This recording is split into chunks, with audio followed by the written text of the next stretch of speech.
Greetings and welcome to another tag grading reveal. This one is a completely blind reveal. This was my first ever submission to tag grading.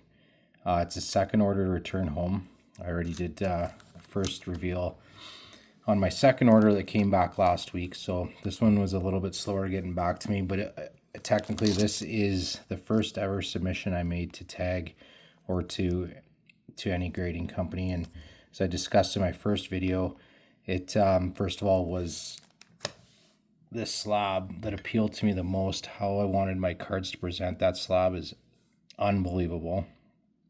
And then Tag's process of grading, it's the most transparent, the most consistent service available out there for grading cards, so went with it. And then when I decided I'm finally going to submit some of my cards, sat down and it was how to decide which cards to send for my first shot at grading.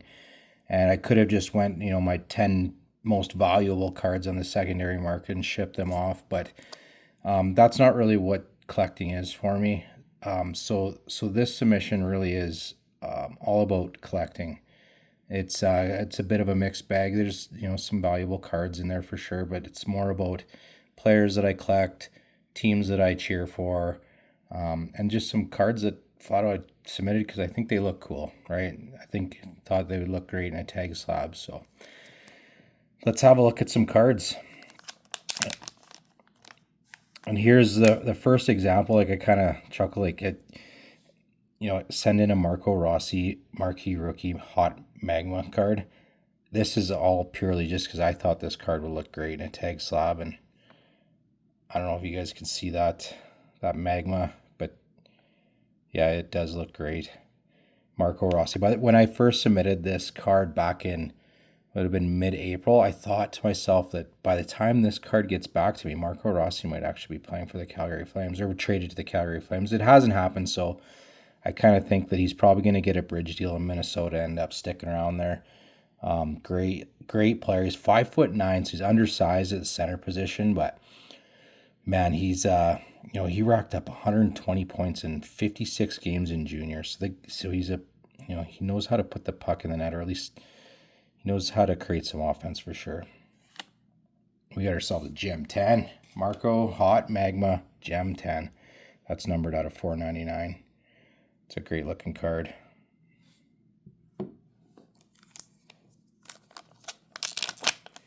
Matt Coronado. So again, Calgary Flames, no secret, my favorite team. So this reveal and a lot of my other ones are going to probably have a lot of Calgary Flame content. First submission we did, our first reveal we did last week, had a Coronado outburst silver. Didn't do so great on the grade. I think it was an 8.5. See if we can do a little bit better on the Young Guns. It's 8.5. 8.5 on the Young Guns. You can see right now up top here. Yeah, definitely some edge wear on that top edge for sure. So this being my first submission, I think it was a bit of like, hey, let's see what exactly you can get away with in terms of minor defects and minor dings, but I'm almost certain that top edge probably for sure played a big role in this card grading down as much as it did. And it looks very heavy to the right side here on the back.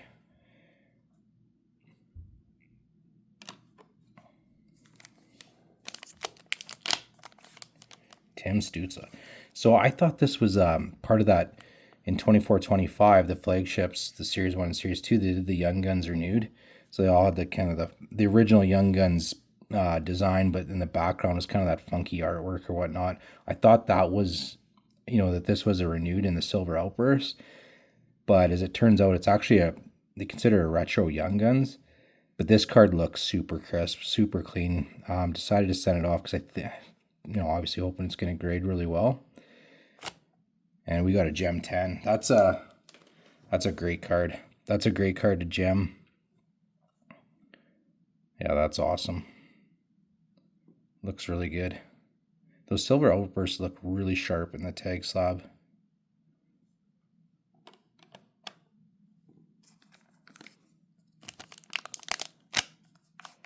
Connor Zary, Calgary Flames. This guy, he certainly was having a great year last year. I thought he was like probably the most dynamic Flames forward before his injury when he took that knee on knee. I think it was Hellison and Anaheim. Terrible injury. He came back briefly and then I think kind of re-aggravated that knee and he was done for the season. But I think, unfortunately, like the Flames signed Coronado up long term. Connor's currently a restricted free agent, and I think the team probably wants to kind of do a bridge deal, maybe a year or two, and just kind of see how he is coming back from that knee injury. I hope he comes back 100% because he was sure looking really good before that injury. Oh, another Gem 10. Beauty. Connor Zary, Gem 10. That's awesome.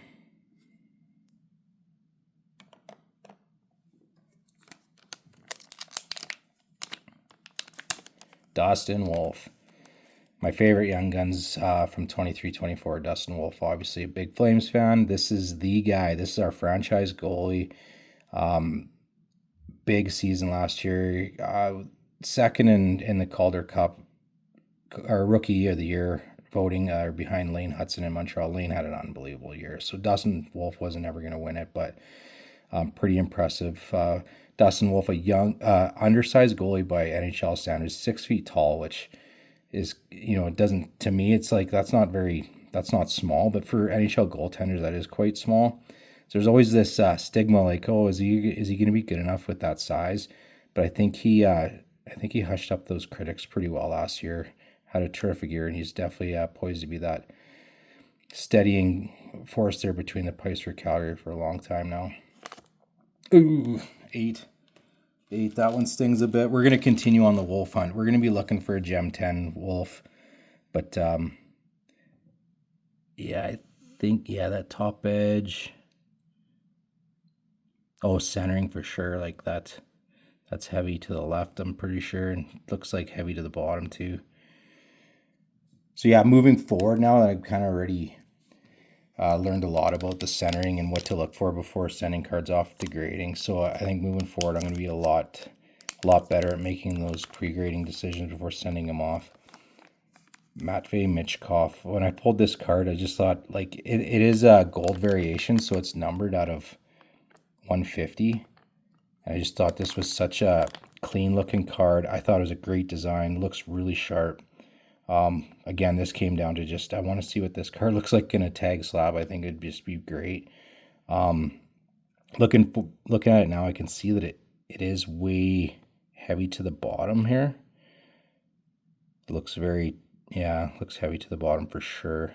If you could see that. Great looking card. And a 9. 9, I think the only thing holding that back would have to be that centering down to the bottom there a bit. But otherwise, that's a great looking card. Gold parallel. It's so funny. He's there's a video going out about him explaining tactics of the zone entry and his disapproval of dump and chase hockey, which is so common in the NHL. And it's so funny how perplexed he was. Why would we want to give the puck up and have to go chase it when we already have it? It's pretty good. Mario Lemieux. So kind of like this Connor Bedard card. This is probably not the most sought after. Like, everyone's looking for the Young Guns. Everyone's looking for Future Watch autos and patch RPAs and all that. But look at this. This is just a UD canvas out of 24-25 flagship. The retired black and white version. So it is, I think the pull rate on this is like 1 in every 850 packs. So it's really rare. But man, is that ever such a cool looking card. And it looks super tight on the centering. It's super clean on the corners and edges. But like, much like the Connor Bedard card here, just saying, like, sometimes it doesn't always have to be what's expect to be like the most expensive card on the secondary market, or your traditional Young Guns or RPAs or stuff like that. Like, you can find these cool gems in these products too. And yeah, this Mario card is just amazing. Oh, what? Oh, wow. Wow. Wow, look at that. Pristine. My first ever submission to tag. Keep in mind, like, my second submission past this one through tag's grading process, got home before this one, but this is my first ever submission to tag. And I got my first ever Pristine card back, and it's Mario, black and white Mario Lemieux. How cool is that? That is awesome. Unreal. Unbelievable. Oh man, what a great card. Look at that. 915 games played. You know, it felt like he was around forever, but he never got to 1,000 games. 1,723 points. So he missed 3 whole seasons where coming back. And his first season back, after missing 3 years, something like 70 some odd points. Yeah, 75 points, something like that in like 40 games. Unbelievable. Unbelievable. One of the greatest ever to play. Such a cool card. Pristine. Unreal. Unbelievable.